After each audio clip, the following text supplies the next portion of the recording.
오늘 우리에게 주신 하나님의 말씀은 민수기 35장 1절에서 8절입니다. 민수기 35장 1절에서 8절 다 함께 한 목소리로 같이 읽겠습니다. 여호와께서 여리고 맞은편 요단강 모압 평지에서 모세에게 말씀하여 이르시되 이스라엘 자손에게 명령하여 그들이 받은 기업에서 레인에게 거주할 성읍을 주게 하고 너희는 또 그 성읍들을 두르고 있는 초장을 레인들에게 주어서 성읍은 그들의 거처가 되게 하고 초장은 그들의 재산인 가축과 짐승들을 둘 곳이 되게 할 것이라. 너희가 레인들에게 줄 성읍들의 들은 성벽에서부터 사방 청규빗이요 성을 중앙에 두고 성막 동쪽에 2,000규빗, 남쪽으로 2,000규빗, 서쪽으로 2,000규빗, 북쪽으로 2,000규빗을 측량할지니 이는 그들의 성읍들이며 너희가 레인들에게 줄 성읍은 살인자들이 피하게 할 도피성으로 6성읍이요 그 외에 40성읍이라. 너희가 레인들에게 모두 48성읍을 주고 그 초장도 함께 주되 너희가 이스라엘 자손의 소유에서 레인에게 너희가 많은 받은 자에게서는 많이 떼어서 주고 적게 받은 자에게서는 적게 떼어 줄 것이라. 각기 받은 기업을 따라서 그 성읍들을 레인에게 줄지니라. 아멘. 안녕하세요. 이 새벽에 이 자리에 함께 오신 하나님을 얼굴을 구하러 오신 성도님 여러분 함께해서 감사하고 함께 예배드릴 수 있어서 기쁩니다. 오늘 민수기 35장은 레인들의 자리 곧 하나님께서 그들에게 주신 성읍과 그들의 역할에 관한 말씀입니다. 단순히 행정적인 성읍의 분배만을 기록하고 있는 것이 아니라 하나님의 질서와 은혜 그리고 공동체적인 책임의 원리를 담고 있는 깊은 메시지입니다. 공동체가 함께 분배받은 것을 나누고 또 함께 하나님의 질서 속에서 하나님의 은혜를 누리고 살아가는 것에 대해서 오늘 나눠보려고 합니다. 오늘 우리가 이 말씀을 함께 묵상하면서 하나님께서 우리 각 사람에게 주신 자리 그리고 그 자리에서 우리가 어떻게 살아가야 되는지 성도로서 살아간다는 것이 과연 어떤 의미고 어떤 깊은 뜻이 있는지 같이 함께 살펴보며 나아가시길 바랍니다. 성경에서 말하는 기업은 히브리어로는 나할라라고 합니다. 이는 주로 땅을 의미합니다. 토지를 의미하는 것이지요. 이스라엘 백성이 가나안 땅에 들어간 이후 각 지파에서 하나님께서 정해주신 땅을 분배받았습니다. 그들이 그 땅을 분배받아서 그 세대들이 이어가며 소유하게 되었던 것입니다. 그러나 이 땅은 단순히 재산만을 의미하는 것이 아닙니다. 하나님의 언약에 따라 주어진 유산이며 하나님의 축복과 신실하신 약속의 성취를 의미하고 있습니다. 성경에서 말하는 기업은 몇 가지의 의미를 담고 있습니다. 먼저 물리적인 유산의 의미를 가지고 있지요. 가나안 땅을 각 지파에게 분배를 받고 그들이 소유했다는 것을 의미하고 있습니다. 그리고 가문의 재산과 상속, 한마디로 한 지파의 가문이 소유하여서 이것이 외부로 이전되지 않는다는 것을 의미합니다. 그리고 또 하나로는 언약의 실현을 이야기를 하고 있습니다. 땅은 단순하게 부동산만을 이야기하는 것이 아닙니다. 하나님이 주신 선물이며 이것은 언약 관계 속에서 누리는 축복이라고 할 수 있습니다. 오늘 말씀에서 1절에서 3절을 보시면 레인들은 기업을 받지 못함을 알 수 있습니다. 이는 손해나 차별을 의미하는 것이 아닙니다. 레인은 기업을 하나님의 자신이라는 것을 뜻하는 기도 합니다. 오늘 이 말씀을 연관해서 민수기 18장 20절 말씀을 같이 함께 보실 텐데요. 제가 봉독해 드리겠습니다. 여호와께서 또 아론에게 이르시되 너는 이스라엘 자손의 땅에 기업도 없겠고 그들 중에 아무 분깃도 없을 것이라. 내가 이스라엘 자손 중에 내 분깃이요 내 기업이니라. 아멘. 이것은 아까 좀 전에 제가 말씀드렸다시피 손해나 차별을 이야기하는 것이 아닙니다. 레위인들은 그들의 기업은 하나님 자신이라는 뜻인 것입니다. 레위인은 제사장 직분을 보좌하며 성막과 예배를 섬기는 일에 전념을 하고 있습니다. 일반적인 땅의 분배, 즉 기업을 받지 않았다는 것을 의미합니다. 특히 아론의 자손인 제사장들이 하나님 자신을 그들의 분깃과 기업으로 삼았기 때문입니다. 그들은 가나안 땅에서 일정한 지역을 기업으로 받지 않은 것입니다. 대신 성소와 봉사와 하나님을 섬기는 일을 맡아서 행했습니다. 제사장과 레위인들은 이스라엘 백성을 대신하여 하나님을 섬기기 위한 선택되었습니다.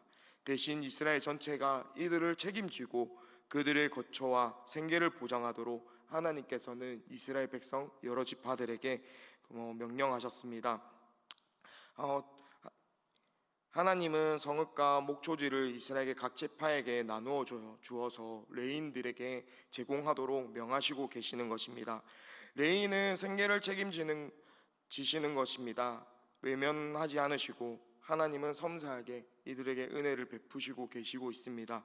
모든 지파가 하나님의 사역자를 함께 돌보는 책임을 가르치고 계시는 것입니다. 4절에서 5절의 말씀을 함께 보시면 하나님께서는 레위인에게 한 지역에 거주하지 않게 하십니다. 레위인들은 모든 지파 속에 흩어져서 살게 하셨습니다. 그 이유는 레위인들이 모든 지파 속에 흩어지게 하신 것은 율법과 그리고 예배를 돕는 자로서 각 지파에서 가까이 살게 하신 것입니다. 신앙을 유지하도록 교육하는 역할을 감당하기 위해 이스라엘 전체로 퍼져서 살게 하신 것입니다. 이스라엘 공동체 전체가 하나님의 말씀과 예배, 그것에 나머지 지파에는 영적인 지도자가 없이 신앙적인 방향을 잃어버릴 수 있기 때문에 하나님께서는 이를 아시기에 레위인들에게 각 지파의 생활 속에 현장 속에서 함께 거하라고 명하고 계시고 그들에게 신앙을 가르치도록 지시하고 계시는 것입니다. 그들의 성읍 주변에 청규빗 정도 이제 한 450m 정도 된다라고 합니다. 목초지를 두어서 짐승과 생계를 유지할 수 있도록 하나님께서 이들의 생계를 조그맣게 그 공간을 마련해 주셨습니다. 그들이 거룩한 삶을 실천하고 안정적으로 사역을 감당할 수 있도록 마련된 생활 기반인 것입니다. 목초지는 가축을 기르며 자립할 수 있게끔 해주는 역할이었고요. 이는 레위인들이 생계가 하나님의 공급과 공동체 배려 위에 있다라는 것을 그 질서를 상징하고 있습니다. 이처럼 하나님은 레위인들의 사역과 삶이 분리되지 않도록 구체적이고 실제적인 지침을 주었습니다. 하나님을 섬기는 사역은 단지 성전 안에서만이 아니라 삶의 터전과 이웃과의 관계 속에서 이루어져야 함을 오늘 말씀을 통해서 보여주고 있습니다. 오늘 또 6절을 보시면 48개의 성읍 중에 6개의 도피성이 또 같이 함께 나옵니다. 도피성은 살인을 저질렀으나 고의가 아닌 가시치사에 해당되는 경우 피해자가 보복자에게 보복당하기 전에 피신할 수 있는 임시보호소입니다. 단지 범죄자를 숨겨주는 곳이 아니라 공정한 재판이 이루어질 때까지 그 생명을 보호받을 수 있는 곳입니다. 이 제도는 하나님의 공의와 자비가 균등하게 작용하고 있는 것을 보여주고 있습니다. 하나님은 죄를 넘어 그냥 그것을 바라보시는 것이 아니라 그 죄를 가만히 두시는 게 아니라 공의로 다스리기도 합니다. 하지만 동시에 고의가 아닌 실수에 대해서는 생명을 보존한 의무를 그 길을 열어두시는 자비로우신 하나님이심을 보여주고 있습니다. 또 오늘의 말씀에서 7절에 8절 말씀을 보시면 레위인들에게 줄 성읍과 그 수와 분배 원칙을 다루고 있습니다. 하나님께서는 레위인들에게 받을 것을 이스라엘 모든 지파가 레위인들에게 그 성읍을 제공할 수 있도록 그 조그마한 공간을 제공할 수 있도록 명하고 계십니다. 그러나 단순히 똑같이 나누라고 하고 있는 것이 아닙니다. 많이 받은 지파는 많이 주라고 이야기를 하고 있고요. 또 적게 받은 자는 또 적게 주라고 명하고 있습니다. 이 말씀에서는 하나님의 분배 원리가 공평과 책임을 기준으로 한다는 것을 알고 있습니다. 하나님은 각자 그 모두의 형편을 고려하고 계시는 것입니다. 받은 복을 따라 나누는 것을 원칙으로 삼으시고 계시는 말씀입니다. 다시 말해 많이 받은 자는 그만큼 많이 감당하라라고 하시며 적게 받은 자는 그에 맞게 감당하라라고 하나님의 나라의 질서를 말씀하고 계십니다.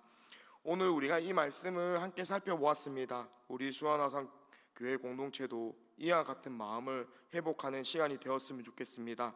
하나님의 일을 점령하는 이들은 공동체가 함께 책임지고 섬기는 것이 성경적인 원칙입니다. 복음을 전하는 사역자나 선교사, 또 작은 교회의 사역자를 무시하지 않고 공동체가 함께 짐을 지는 구조가 되었으면 좋겠습니다. 신앙은 교회 안에서만 하는 것이 아니라 우리 삶에서, 나의 삶의 현장에서 우리가 이루어져야 하는 것입니다. 주의 길을 걸어가는 것이 꼭 목회자만이 아닙니다. 전도사나 강도사나 목사나 선교사나 이런 사람들만이 아닙니다. 모든 성도가 자기 자리에서 세상 속에서 제사장으로 부르심을 받았습니다. 예수님의 참된 제자로서 그 역할을 감당하며 나아가야 합니다. 우리는 가정으로 보냄을 받았습니다. 직장으로 보냄을 받았고요. 학교로 보냄을 받았습니다. 그곳에서 우리는 신앙의 중심을 심고 뿌리내는 역할을 해야 됩니다. 제사장 지파인 그 레위인들이 각 성읍으로 각 지파로 퍼졌듯이 우리도 세상 속으로 들어가야 됩니다. 또 한편으로는 한국 교회가 하나님의 공의와 자비를 균형 있게 드러내야 된다라고 생각합니다. 교회는 죄를 가볍게 여기지 않습니다.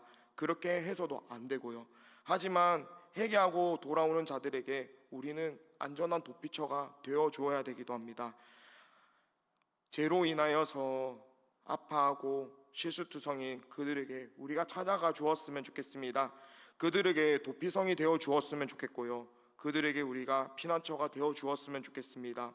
그리고 진정한 도피성이, 피난처가 내가 아니라 우리 하나님인 것을 그들에게 알려주셨으면 좋겠습니다. 도피성으로, 피난처로 도망칠 힘조차 없는 수많은 영혼들이 세상에는 있습니다. 우리가 그들에게 다가가는 것을 외면하지 않고 용기조차 없는 수많은 영혼들이 지금 주저앉고 있습니다. 우리가 그들에게 하나님의 말씀을 가지고 나아갔으면 좋겠습니다. 그리고 그들에게 나보다 100배, 1000배, 10,000배는 더 안전한 도피처가 있다는 것을 꼭 알려주시길 바랍니다. 그것이 우리 아버지 되신 하나님이십니다. 우리는 끊임없이 섬겨야 됩니다. 큰 교회가 작은 교회를 섬기고 또 선교지를 섬기며 자원이 많고 물질이 풍부한 성도님들께서는 부족한 이웃에게 나누어 줘야 합니다. 적게 가진 자라도 내가 가진 형편으로만 맞게끔 같이 섬김을 우리가 행했으면 좋겠습니다. 우리는 경쟁하는 공동체가 아닙니다. 서로의 필요를 채워주고 서로의 어깨를 내어주는 사랑의 공동체입니다. 우리는 그 사랑을 하나님께 받았습니다. 우리는 그 사랑을 예수의 십자가로 통하여서 알고 있습니다. 하나님이 하나님의 백성에게 주시는 삶의 구조와 원리를 보여주는 말씀이었습니다. 하나님은 각 사람에게 역할과 자리를 우리에게 주었습니다. 그리고 그 자리에서 공동체적인 책임을 우리에게 주셨고요. 신앙의 영향력을 우리에게 허락하셨습니다. 그리고 우리에게 정의와 자비를 베풀 수 있게 하셨습니다. 공평한 분배를 통하여서 하나님의 나라가 드러나기를 합니다. 우리가 부름받은 우리의 삶 속에서, 각자의 현장 속에서 우리는 세상을 외면하지 않고 그 세상 속에서 주님의 성별된 백성으로서, 우리가 구별된 백성으로서 세상 속에서 빛과 소금의 역할을 감당하는 주님의 자녀들이 되었으면 좋겠습니다. 우리도 각자에게 주어진 자리에서 하나님의 기업이 되심을 고백하였으면 좋겠습니다. 공동체를 세우고 세상 속에서, 삶의 현장 속에서 신앙을 심어야 됩니다. 그것을 뿌리내리는 우리 모두가 되었으면 좋겠습니다. 도움이 필요한 자에게 도피성이 되어주는 삶을 살아가기를 끊임없이 소망하는 우리 모두가 되었으면 좋겠습니다. 하나님을 섬기는 사역이 우리 교회 안에서만 하는 것이 아니라 이제는 삶의 터전, 나의 주변에 있는 이웃과 그들의 관계 속에서 이루어지길 바랍니다. 그렇게 살아가는 우리 수원화산교회 모든 성도님들이 되시길 소망합니다. 기도하겠습니다. 하나님 아버지, 감사드립니다. 아버지, 오늘도 우리에게 이 말씀을 주셨고 우리가 정말 주님 아버지를 배우며 주님, 이 새벽에 주님의 얼굴을 구하고자 나왔습니다. 아버지, 우리가 오늘 하루를 살아가는 동안 아버지, 오늘 이 말씀을 가지고 우리가 우리의 삶에서, 교회에서, 가정에서, 나의 아버지 직장과 일터에서, 그곳에서, 부름받은 그곳에서 정말 주님의 자녀로서 주님의 부르심에 받은 백성으로서 그 사랑을 세상 속에 실천하며 나아갈 수 있는 우리 모두가 될 수 있도록 우리와 함께 하시고 우리의 발걸음을 인도하여 주옵소서. 아버지, 우리가 걷는 그 발걸음 한 걸음 한 걸음 속에 예수님의 그 사랑의 향기가 전해지는 아버지 우리 수원화상교회 모든 성도님들이 될 수 있도록 우리와 함께 하여 주옵소서. 감사합니다. 사랑합니다. 예수님의 이름을 기도했습니다.